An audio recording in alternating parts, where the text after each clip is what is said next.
92% of people who set out on a New Year's resolution will fail by February. And it's not because they're lazy. It's because they're using a broken system. I'm going to show you the 6-step framework that puts you in the 8% who actually succeed. Hey, I'm Lachlan Stuart, a life performance coach for men who refuse to settle for mediocrity. And before you think, oh, great, another productivity guru telling me to wake up at 4 a.m. and drink green smoothies, let me tell you where I'm coming from. Oh, and P.S. I hate waking up at 4 o'clock, so I don't, and I'm not expecting you to do that.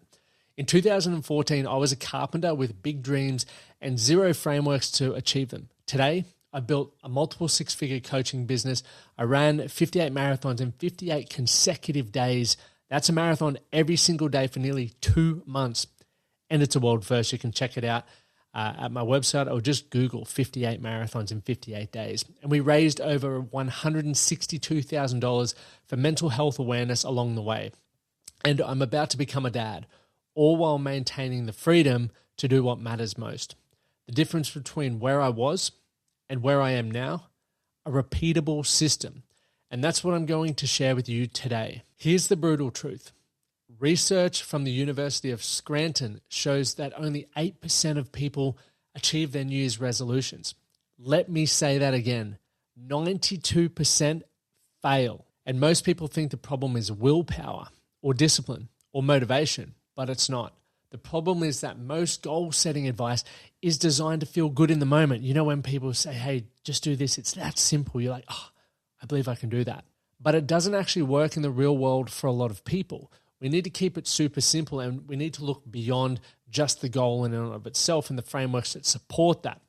And I have spent the last 12 years refining a framework that's helped hundreds of high-performing men turn their potential into actual results. And I've done it for myself multiple times. And I'm going to walk you through all 6 steps in this video. So make sure you stick around, and if you get value from it, make sure you hit the subscribe button. But first, a quick example. Tim, 39-year-old real estate agent that I was working with this year. When we started working together, he was on the edge of burnout, working hard, making plenty of sacrifices, packed on 8 kilos, and was in the startup phase of business. 6 months later, he ticked over $1 million in sales for the year, dropped 8 kilos, and he's spending more time with his family and friends, going, camping and doing heaps of fun stuff that lights him up. Same guy, different system. So if you're serious about making 2026 your breakthrough year, buckle up. Let's get into it. This isn't theory. This is what actually works. So here's what we're going to cover today. Firstly, your North Star. Secondly, anti-goals. Now, this is game-changing that most people miss. It's the game changer that most people miss, sorry. Thirdly, supporting goals. Fourth, engineering your environment. Fifth, who are you becoming? And 6th and final, mastering your time. And before we dive in, if you want a personalized breakdown on exactly where you are right now, across the core 4, which I'll talk about, so you can find out where you're drifting and where you're thriving, I've created a free 4-minute life performance scorecard. The link's in the description. Over 400 men have used it to get clarity on what to prioritize first. Okay, let's get into it. So step 1, your North Star goal. Your North Star isn't just any goal. It's the one thing that if you achieved it this year, it would fundamentally change your life across multiple areas. And here's why that matters. When you commit to real growth, when you're signing a contract, you're signing a contract with adversity. It's something that a lot of people overlook. Challenges aren't surprises, right? They are guarantees. But without a North Star, a lighthouse in the storm, those challenges feel like roadblocks. But with the North Star, they're just part of the journey. My 2025 North Star was running 58 marathons in 58 days across Australia and the United States. So I ticked off the 50 States Marathon Challenge. And it wasn't just about the running. It was about proving to myself and showing others what's possible when you fully commit to something meaningful. We're all capable of so much more than we believe. And so here's your question. What's that one goal that if you achieved it this year, it would make you look back and say, that changed everything? You also need to think, if that doesn't excite you and terrify you, it's probably not big enough. Now, once you have your North Star, you need to make it smart. You've probably heard that acronym, specific, measurable, achievable, relevant, time-bound. And then, this is the key, break it down. So I review my North Star quarterly, then I break it into monthly milestones, weekly targets, and daily tasks. And that is how a massive goal, like the 58 marathons, becomes manageable, right? It's the difference between I want to run 58 marathons and today I run 20 kilometers before 8 a.m. Your daily tasks should always ladder up to your North Star. If they don't, you're just busy, not productive. I want you to remember that. You're just busy, not productive. All right, step 2, anti-goals. This is where most goal-setting frameworks completely fall apart. Everyone talks about what you want. No one talks about what you're not willing to sacrifice to get there. When I committed to running the 58 marathons, my primary anti-goal was very clear. I will not lose my marriage. That one statement shaped everything, how I trained, how I communicated with my wife, Amy, how I structured my days. Because here's the truth, every goal requires sacrifice. That is no secret, right? It's not mind-blowing there for you.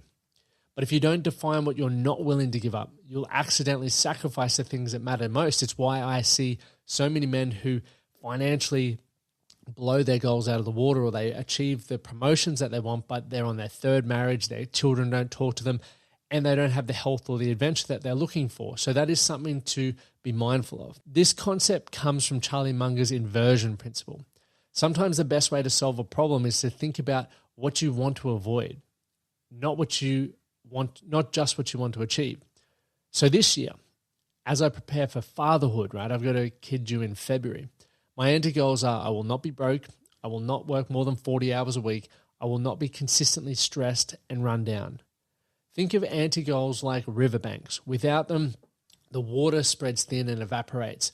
But with them, well, that same amount of water becomes a powerful current that carves through the mountains. So pause this video now, or this episode. Seriously, pause it. I know it's going to ruin my algorithm, but pause it and write down 3 to 5 anti-goals for a goal that you've set for this year. What are you absolutely not willing to sacrifice this year? I'll wait. I'm not going anywhere. You can pause and start this whenever you want. Got them? Good. Let's keep going. Thirdly, or step 3, supporting goals. Your North Star doesn't exist in isolation. It needs a foundation. Your North Star is the summit, right? It's supporting goals are the base camps on the way to get up there. You know, nobody summits Everest in one push from sea level. You need acclimatized stations, and you need base camp. You rush past them and you won't make it home. So for me, supporting goals always include health goals because energy determines my execution. Relationship goals because success means nothing if you're alone. Financial goals, well, resources create options and opportunity. Recovery goals, sleep, rest, play, the things that keep you sharp and make life fulfilling. This is where my Core 4 framework comes in, and I'll eventually link this to another episode once I get it up. But strong body, calm mind, clear purpose, confident life. Every supporting goal should feed into at least one of these pillars. This is how I believe we can prove to ourselves that we're capable of more than we thought if we're constantly growing and expanding in those areas. So this principle is simple. You can't sustain peak performance in one area if the other areas are collapsing. You can't build a business if your body's breaking down. Well, you can, but it's probably not sustainable if you want to have a life outside of that. You can't be a great husband or father if you're constantly stressed. It all works together. Look, I know there are a lot of stressed dudes who may hear that statement and they may go, well, I think I'm a great husband and father.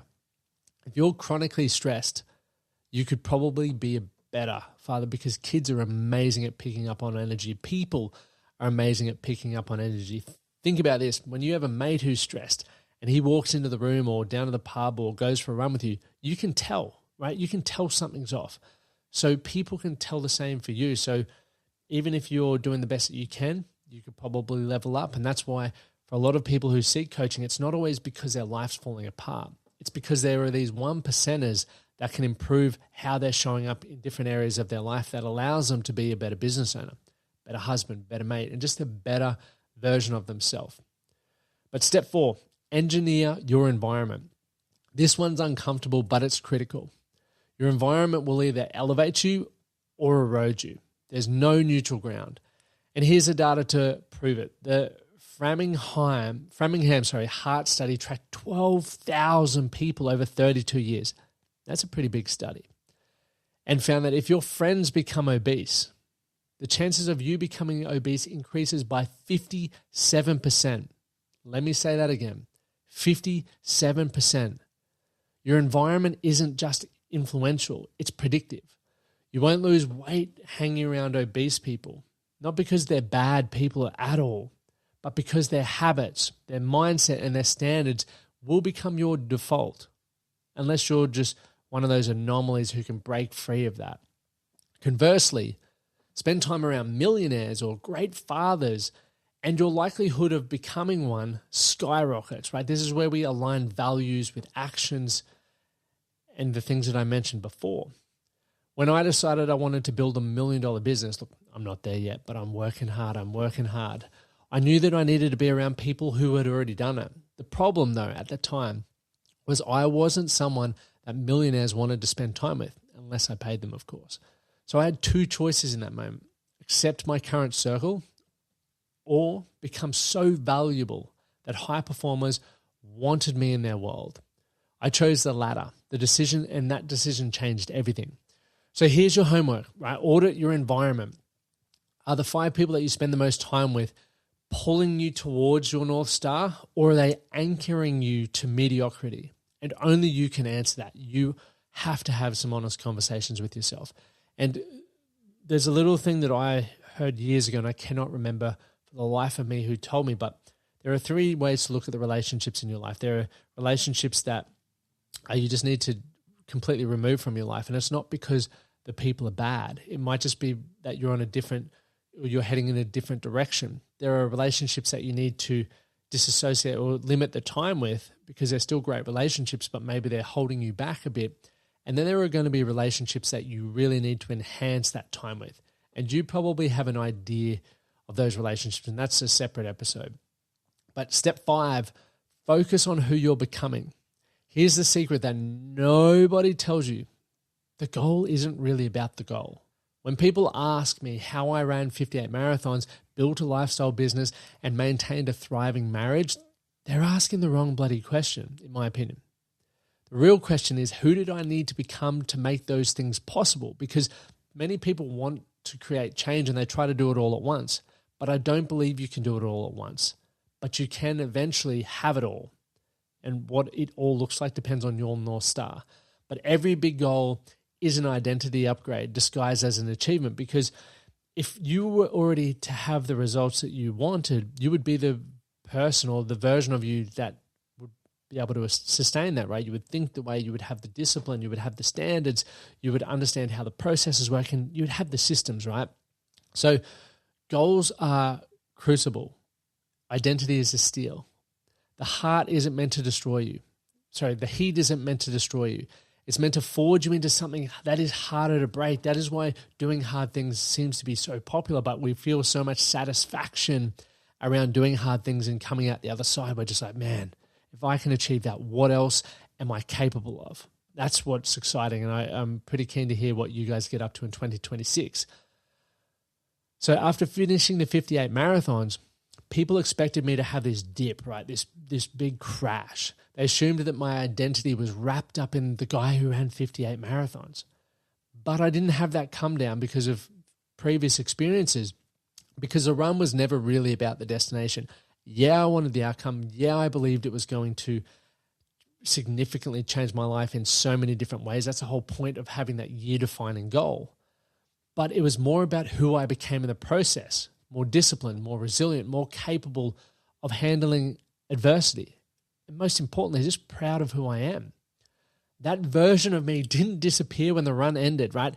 He's the one building my business, preparing for fatherhood, setting even bigger goals for 2026. It's why I'm committing to doing more of these videos and releasing 1 to 2 a week, building out the blog, having the scorecard and the courses that will be available for everyone.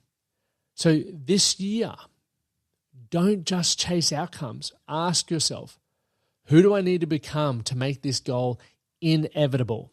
Right? Back yourself into a corner where it's almost impossible to fail. So step 6, and the final step, master your time allocation. So show me your calendar and I will show you your priorities and predict your results. So many blokes that I've worked with don't even use a calendar. I sit there scratching my head. I'm like, so how do you know what you're doing? They're like, oh, I've got a task list. I'm like, okay, well, how do you make time for the things outside of work or things that are on that task list? Like most people schedule work things, but they don't schedule time outside of work, time with their relationships, time for their health, time with their friends. And that just blows my mind. So if you aren't doing that, that's a little hack. But time is like water in a bucket with holes. You keep pouring more in, working harder, just shipping it in, and you can plug the leaks by saying no. Or you can plug the leaks by saying no. Most people are exhausted, right? Because they're trying to outpour the holes. That's stupid. So here's a stat that'll blow your mind. The average person checks their phone over 96 times a day. I think there's an updated one where it's like 300 times a day. Pretty wild. That's almost once every 10 minutes, probably more now. I would say I do it more. That's not time management. That is time hemorrhaging. Like, what are you using your phone for? Is it just addiction, or is it, you're actually on there for meaningful things? I actually bought this device. I don't have it with me. It's just on the fridge behind me, but it's called a Brick. If you just jump on Google and Google Brick phone control device, it'll come up. It's been a game changer because you can have it shut down apps on your phone and you can't put a PIN code in to do it. You have to go back and scan the app. So if you leave it in a place outside of the room, you just say, you'll pick up your phone and you realize, I don't actually need it now. Everything's locked. I've used a calendar, that's a bit of a tangent, but I've used a calendar religiously for years, and I still love a handwritten diary, one that I use, and this is not an endorsement, but it is called My Daily Greatness. They have some great ones available. I also have my own with the Man That Can project. But here's what most people get wrong. Scheduling isn't about doing more. It's about saying no to the right things, right? The more successful you become, the more responsibility you get from children to work, you need to learn to start saying no so that you can free up time to say yes to the right things. The more capable you become, the more people are going to want your time, I promise you. Right? Without the clear frameworks, you'll drown in opportunities that don't move you closer to the North Star. You'll be that busy guy again. But before saying yes to anything, ask yourself this. Does this move me closer to or further away from what I want?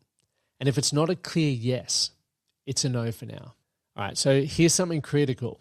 You have a 3-week window. Research shows that 80% of New Year's resolutions fail by February. Right? I'll be about having a kid in February. It's my birthday in February, but 80% of New Year's resolutions fail by then.